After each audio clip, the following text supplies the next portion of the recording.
Hello there and welcome back to another video here on Wrist Watch Revival. My name is Marshall. Thank you so much for coming along. This time on the bench, boy, we have a gorgeous watch. This is an Elgin A-11 military watch from World War II. And I have to say, it's one of the most gorgeous examples of said watch I have ever seen. It is pristine, absolutely gorgeous. I don't know how you keep a watch in this good a condition for as old as it is. It was produced in the 1940s, and this thing is mint. This belongs to a friend of mine, a local from the Seattle Watch Club. Shout out to my guys over at the Seattle Watch Club, who said, look, I got this watch a while back because it was in such great condition, but I can't get it to run. He said it was originally running, but not well. And he took it to a local watchmaker and they handed it back and said it's not running at all and that they didn't want to bother with it. And so now it's completely stopped. And he said, is there any way you could look at it and see if we can figure it out? Check it out on the back here. Type A11. This was a military standard that was put out by the US military. And then the watch companies could produce watches that met the standard, and then they would be purchased. And there was numerous companies that actually met this standard and produced watches for it, Elgin being one of them, from the US. Let's take a look at first things first and see what this thing looks like on the inside, because the outside is just gorgeous. Wow. Yeah, this thing is just unbelievably good condition. Wait a minute. Is that a screw? There is a screw down by the balance, and you can see it goes here. That's called a case screw. That just actually holds the movement in place, and it's just sort of floating around. Now, well, let's just take a look and see what happens when we take out the screw. It's crazy that this was left in here. That should not have happened, and it looks like the watch actually does want to run. I would be amazed if this is all it takes to fix it. Yeah, okay, so the watch has stopped again. And as you can see, it just doesn't want to go any further. Shoot, I thought we might have had one of those those real lucky stories, but this makes more sense as the watchmaker would have certainly seen that. Frankly, if they're not the ones that left that watch in there, I'm not sure how far they got into this, but as you can see, this is like one of the very first steps. So a little bit sketchy here, and I'm not sure what to expect from this movement, but I'd really like to get this watch running well for my friend. Look, this isn't the type of watch that you wear like on a daily basis. It's more of a kind of a showpiece, but boy, it is a lot better to have it run, right? And there's no reason it shouldn't, given its condition and relative lack of use. You can see it's got a coin edge bezel on the front. That is one of the ways that they made these watches. And now I can remove the winding stem and the crown in order to try to get the movement out of the case. And it has fully stopped again. It's also fully wound right now, so it should be going. So we'll gently take the back off here, and that means that we can now take the hands off. But in order for us to do this, the best way would be to put the crown back on again, and then that way we can put the watch into the hand setting position and align the hands so that they're not at a bunch of different angles, and that makes them a little bit easier to take off with the hand levers, which is my preferred method of taking off hands. You can see you can just get a lot of control and get right under them. And as long as you use a plastic bag like this, you don't risk damaging much. These are extremely old, of course, the watch and the hand, so you do have to be extra careful.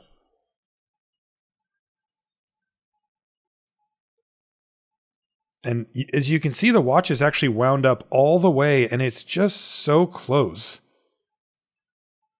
It wants to go, but it just won't quite turn over. And this is going to take some investigation. So the first thing that we want to do is what we call let down the mainspring. And since this watch is fully wound up, all the power is ready to unspring at any moment. And when we take off certain parts of the watch, it will actually allow that to undo all at once. That's not good. We don't want that much power flying through this watch at once. So if I simply move the click out of the way and then let the power kind of go through my fingertips with the crown, we can let it down nice and gently. Now that the entirety of the power is out of the mainspring, we can continue with disassembly. I'm going to be doing a lot of inspection as we go because there is something holding this watch up and I don't know what it is. Now, there's an obvious explanation. It just needs a service, right? Watches of this age, they need to be serviced, and this one probably hasn't had one in a while. So that, is your first stop. Sometimes the oils actually dry up and can gunk things up. Take a quick look here under the microscope at the hairspring, or the balance spring as it's called as well. Looks great. Nice concentric circles, no issue. So that is, one of the places that things can get really screwed up. And that doesn't seem to be the case here. So I'm going to continue actually taking apart the escapement end of things. So this is going to be the pallet fork and the pallet fork bridge. Because if I take out the pallet fork, any power that is remaining should just go right through the train of wheels, right when I take this out like that, and nothing happens. And I can wind up the watch, and that should be unwinding consistently. So let's just poke around. Whoa. So all I did is touch that extended fourth wheel, and boom, all of the power that I just put in unwound as you would normally expect. I'm actually a little shocked that the watchmaker that tried, remember, I'm a hobbyist at this. This was a professional, and they didn't even bother with this. It's a little strange. And now it's got my curious, is that really all it took to undo this movement? Because now I want to find out. So let's just put the pallet fork and the balance back in and see if the watch will actually run. I'll tell you, I thought I got away with an easy one with the screw, the case screw floating around in the case. That's just sloppy work by the person who was working on this prior.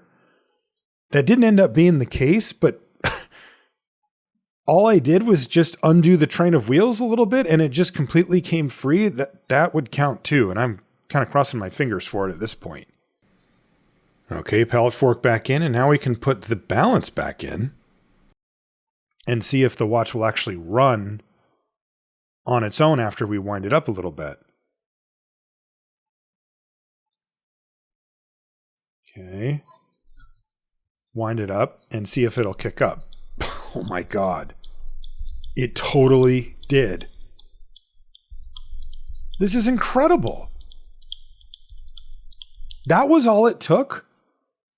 Now, that doesn't really tell us why that happened. So we're going to have to take a look at that as we go through. But this watch is now running again. Let's heck with it. Let's put it on the time grapher and see what it does. Maybe it runs great and we don't really have to do much at all. Whoa. Okay. It doesn't run great. It's got low amplitude. It's all over the map, as you can see the time grapher reading. So fair enough. We have the watch running again. That was really the primary directive here, but we can get it running better than that. So let's go right back into where we were before and start taking this watch apart. Now I'm going to let down the mainspring again. Yeah, you get to see it twice here. And we can take out the balance as well.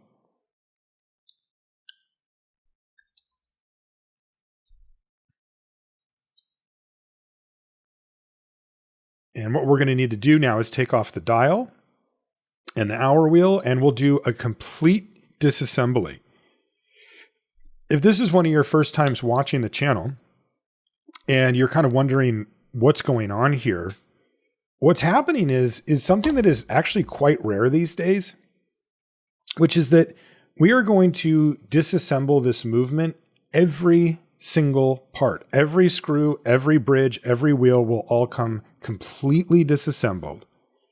And then we will give it a thorough cleaning. And then when we reassemble it, we'll make sure to lubricate in the necessary spots. And then hopefully that'll clear up some of the bad running that we saw there from this. Oof, that was on there really good. This watch hasn't been taken apart in a very long time. If ever, it's unlikely that this watch was never serviced. It was quite routine to have that happen. But I have to say, it either has never been serviced, which is possible, given the condition, Or whoever did it before, A, didn't leave any marks in the inside of the case back, which was kind of common practice at the time, was to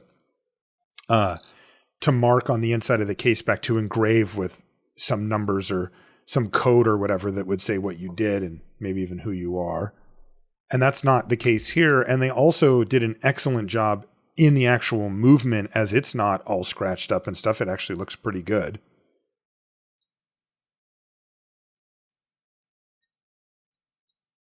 Yeah, just a beautiful watch. Really a great part of a collection. The owner of this watch has a fairly wide-ranging collection as well. He has really good taste, and it's not just in military watches. It's all across the board. But this is one that, you know, has a special meaning just because of its significance, historically speaking.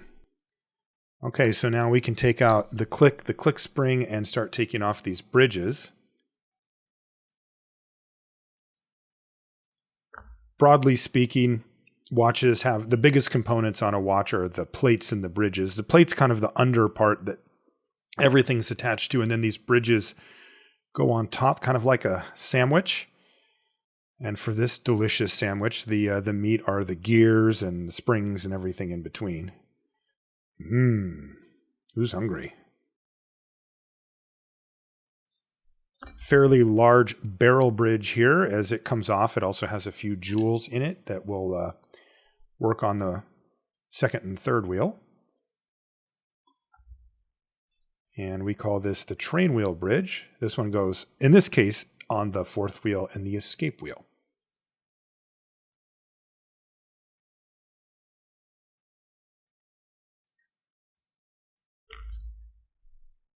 Just a gorgeous movement too. My friend got very fortunate to pick up a watch in this condition. I've worked on a decent number of A-11s and even have done a couple for the channel that you may have seen. And while they were in pretty good condition too, except for one of them that I did that was in horrendous condition, which is kind of why I chose it for a video. But this one is leagues better. Okay, once again, we can get into the pallet fork bridge and the pallet fork. And take that out, and that leaves the barrel as well. That other part that you can see next to it is the hack. That's actually what stops the movement when you pull out the winding crown. Very important for military applications so that you can sync up your watches with other people so that when you say, I'm going to run up on this hill at this time, that you can coordinate that with other people. And from what I've read, the soldiers would gather every day with their officer and they would all sync their watches or hack their watches together at the same time so that they had that in common every day. All right, the keyless works comes apart now. This is the part of the watch that lets you wind it and set it, and it's got a lot going on, but it's ultimately fairly straightforward operation to disassemble it. And as you can see, we're kind of almost there.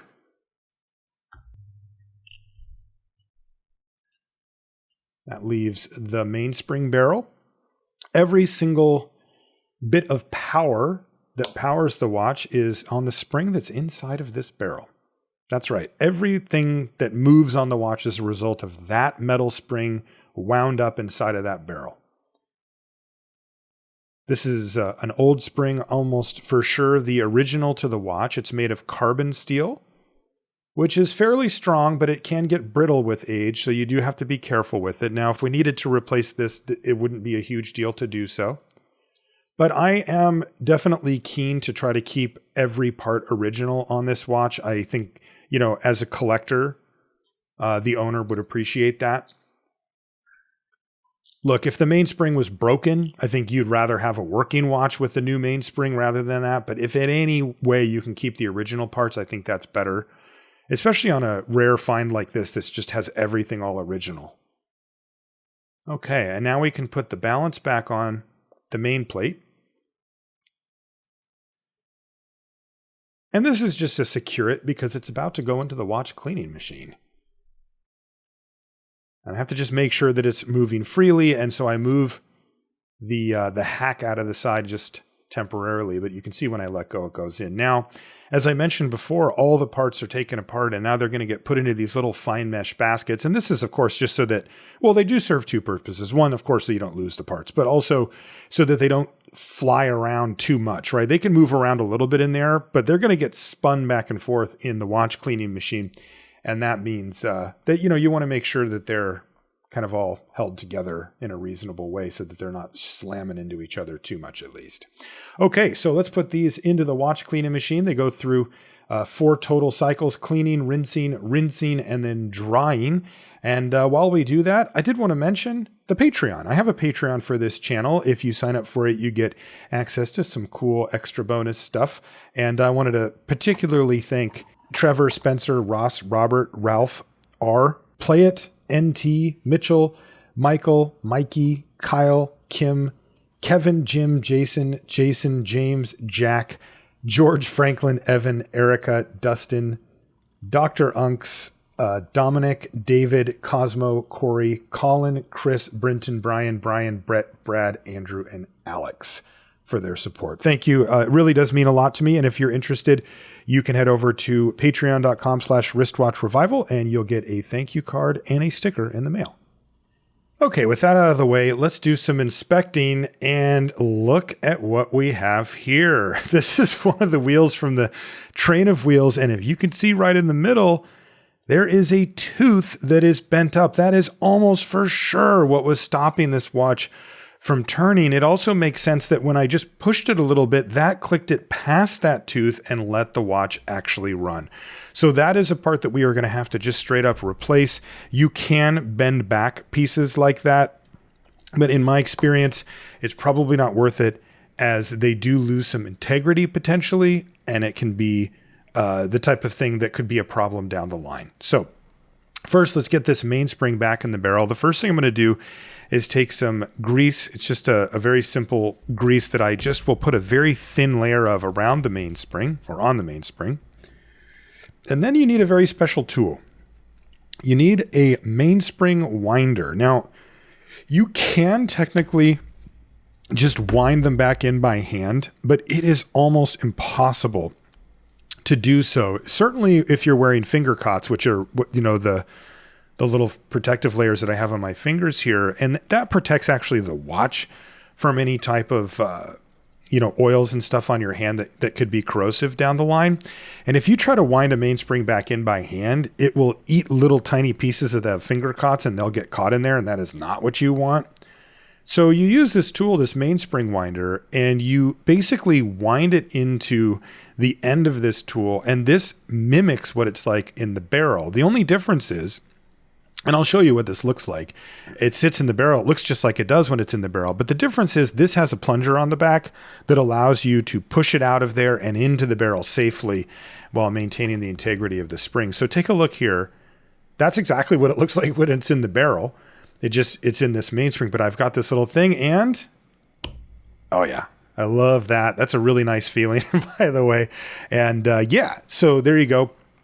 Now I've got this in. Now, I did notice though, and this happens sometimes, that the mainspring looks a little bit bent out of shape, especially on old mainsprings this happens. So you have to get kind of good at gently reshaping it so that it'll grab back onto the barrel arbor, which is the piece that I'm putting in right now. Because it has to kind of wrap around the inside of that. So once again, I'm going to take my tweezers and just give that mainspring a little bit of a tweak. You have to learn how to do this because if the mainspring does get a little bit out of whack, it just won't grab. It won't work at all. There, you see how it's wrapped a little bit more towards the center? And that'll give it a chance to actually grab. There's actually a metal hook on that barrel that will grab onto that mainspring so that when you wind up the watch, it actually pulls it in. So that is much better. Now I can take a little bit of oil here just on the part that is met with the cap here. There's actually a little bit of friction there, so you just want to make sure you put a little dot of oil. And these caps just get pressed fit in. They're held by friction. There's no, glue or screwing it in or anything like that. And as you can see, we can put the mainspring and its barrel right back into position and start the reassembly of this watch. I would love to get this watch running again. I mean, I think my friend is going to be thrilled that it's running at all because, again, he took it to a watchmaker and, they handed it back to him and said, sorry. And so, he was probably like, well, this is still a great find, but it sure would be nice if it ran. But I'll tell you what, I'd like it to run like at least pretty good. Again, these aren't really daily wear watches. They're small by modern standards, and they don't have shock protection on the balance itself. So if you drop it hard, you do run the risk of breaking the balance pivot. So, I mean, look, they went to war, right? Like these type of watches are built very, very well. So it's not like terrible, but these are a little bit more of like a relic of the past rather than like a daily wear type piece for most people. But still, it's nice if it runs, right? You can wind it up. You can see it go around. Plus, I'm just interested because this is just a little piece of history that's been so well kept. I would just love to be part of, prolonging that so that it can be enjoyed by generations down the line as well. So we can put on the train wheel bridge now, and we just have to make sure that both the fourth wheel and the escape wheel are engaged with this before we tighten it down. You really have to be careful. The pivots on the end of these wheels, the pivot's like the axle, right? The part that goes through the wheel.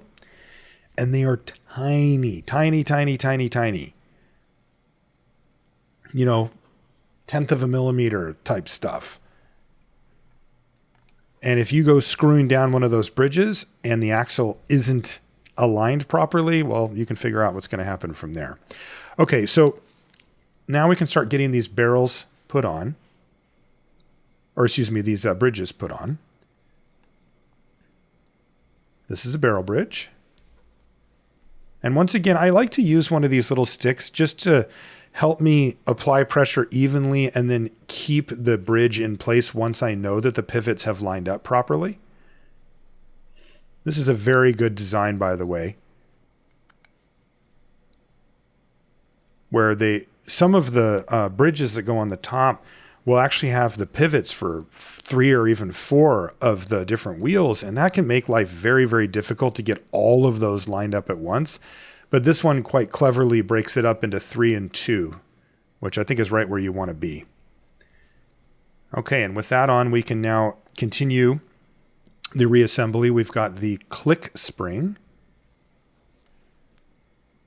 If you've ever wound up a mechanical watch before and wondered what it was that makes that very satisfying noise, it's the click spring.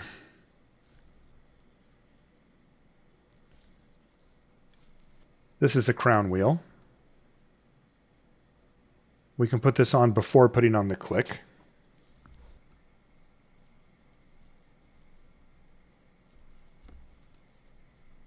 And a little bit of oil on there, so I'm just going to use some Rodico to clean that up.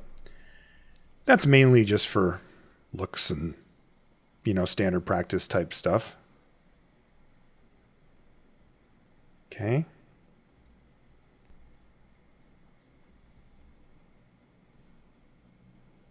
This is the wheel that actually attaches to that barrel arbor that we put in earlier, and there's the click. So that's the part that makes the noise. This is a very classic American and Swiss click design.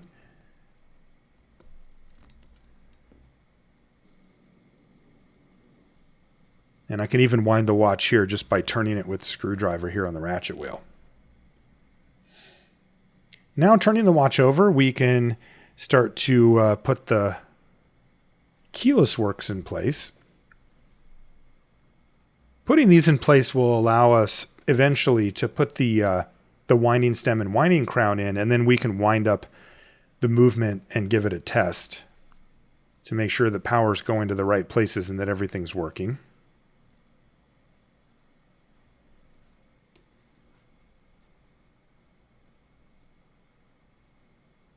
And these are just posts for the Motion Works. The Motion Works is the part of the watch that allows you to have either set, well, it allows you to both set the hands so that you can set the time, but also so that the hands go around at the proper ratios. Those are actually the wheels that make that happen.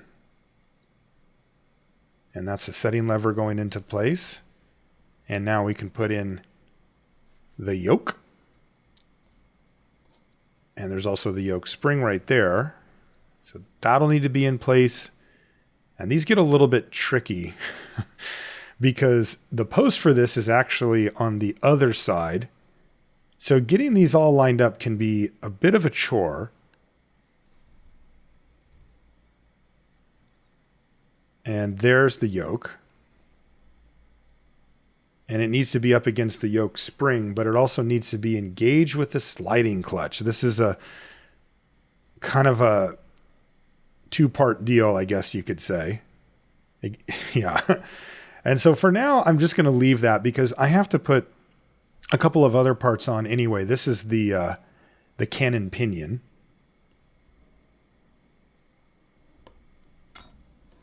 That's the intermediary that takes the power and the turning from the whole other side of the movement and turns it into the hands turning, which is kind of cool. Going to oil one of these pivots before it gets covered up here by the minute wheel. It's called the minute wheel because, yeah, you guessed it. It is what determines how often the minute hand goes around. So now this is tricky business because I have to get everything lined up underneath the setting lever spring here. Like that. And then tighten it down.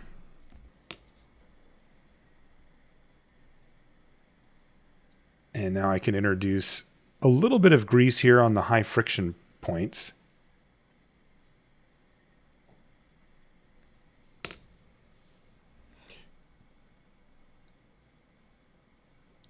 And I can go for the winding stem and winding crown now. Again, these were get some grease. And then I have to make sure that everything's lined up properly here. And it looks like it is. So that's hand setting there and winding on the other. Man, it looks good to me.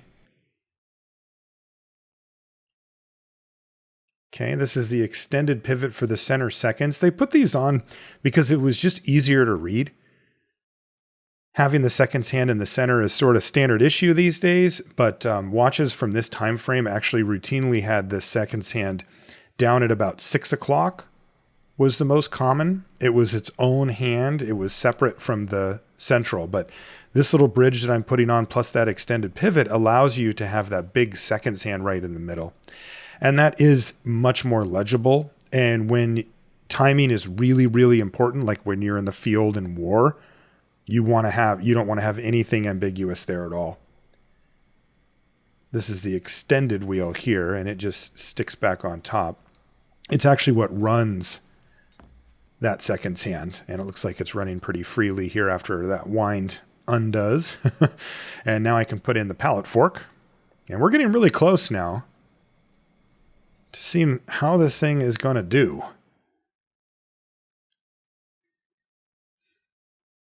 I was lucky and had another project going that I had bought one of these movements for, and that's how I found that replacement wheel for the one with the bent tooth. Otherwise, I'd have to do what I always do, which is start off by going on eBay and searching. A lot of times you have to just buy the whole movement and hope that the part that you need is there. And then you call that a donor movement and put it in a box and see if you need parts for later. And that actually is what happened here. I bought that movement to fix a different watch. And I checked and I said, hey, I have that wheel. So it worked out beautifully. Okay, so now I can put some power in, but as you can see, it won't unwind this time. And that's expected behavior. That's because the pallet fork is doing its job of keeping that power at bay. And what it does is it allows the power in conjunction with the escape wheel to be released in very small, very specific times. And that's actually what keeps this balance wheel spinning as well. Okay, so here we go. Let's see if we can get this thing running again. We had it running before. I assume it will run again, but with old watches like this, you never quite do know. Oh, it definitely wants to run. And yes, there we go. All right. And just eyeballing it, it looks like it's running pretty well. Also, we had very low amplitude before. It was down in the 130s, 140s. And we're really hoping to improve that. These type of watches often don't run with a super high amplitude, especially because we decided to keep the original mainspring in it. But still, we should do better than what we had before. So now I can give it a nice wind and see what it looks like. Oh yeah, it's humming right along now. Yeah, that's just a beautiful sight to see. Let's put this thing on the time grapher and see how it's doing. I'm hoping for some improved numbers. And hey, this is a lot better. Just kind of cruising through here. Look, it's not perfect, but it's well above 200 and it's within 5 to 8 seconds a day now. That is a massive improvement over what we had before, and I am happy to call that job done. Now we just need to finish recasing the movement and getting it all back together so that I can hand it back off to my friend. And wow, I'm really, this is an interesting journey, right? When you do this as a hobby, but you take it seriously, right? You've seen my videos, like I'm not messing around, but at the same time, I don't have 20 years of experience and a bunch of schooling going for me either. And, being able to take on a project that a working watchmaker couldn't figure out and figuring it out is pretty great. And it's a really good feeling to be able to bring something like this back to life and get it into decent running order as well, for a friend. So feeling really good about how this whole thing went. Now we can put the hands on. And of course, want to make sure that those get all set up right. Can be difficult.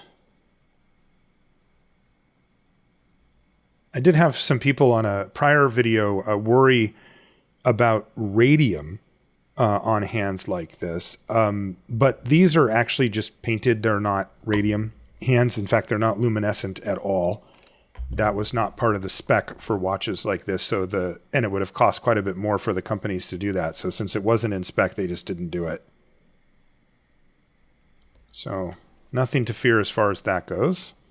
But, if you are looking at getting into the hobby and you do come across a watch that has radium paint, luminescent paint on the hands or on the dial, you do have to be very, very careful. It's a highly toxic substance. If you've ever watched any of the videos on YouTube about it, you will know what I'm talking about.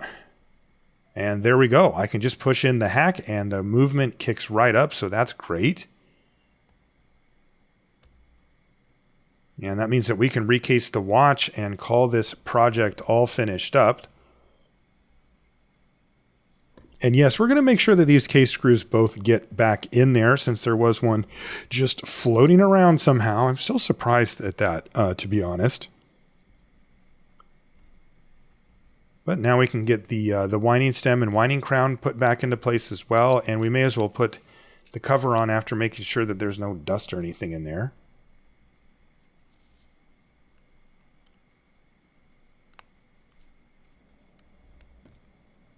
Make sure that the watch goes into setting position. I usually like to give it one extra little tighten down after that as well. And as you can see, it's still happily running right away. And look how gorgeous this watch is. What a great job they did with this. Very strict utilitarian design, but it is gorgeous.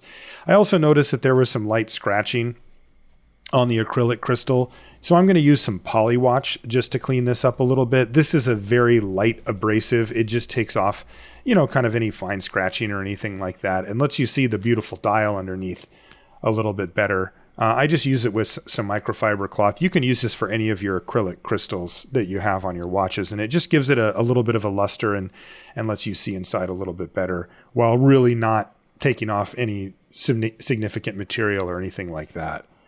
What a gorgeous little military watch, though, and I am super happy that we were able to get it running, and I can hand it back to my friend, and I can be very proud of it. Thanks so much for hanging out with me for this video. I really do appreciate that you take the time to go down this watchmaking journey with me. I know it's kind of a weird hobby, but I've really fallen in love with it.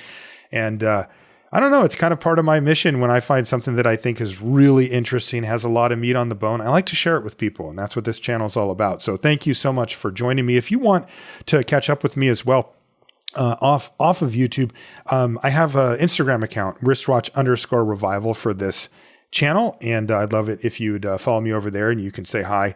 I post in between project updates sometimes, and I'll post some stuff from my collection and that kind of thing as well. And yeah, we'll see you over there. Thanks again for hanging out. We'll see you next time.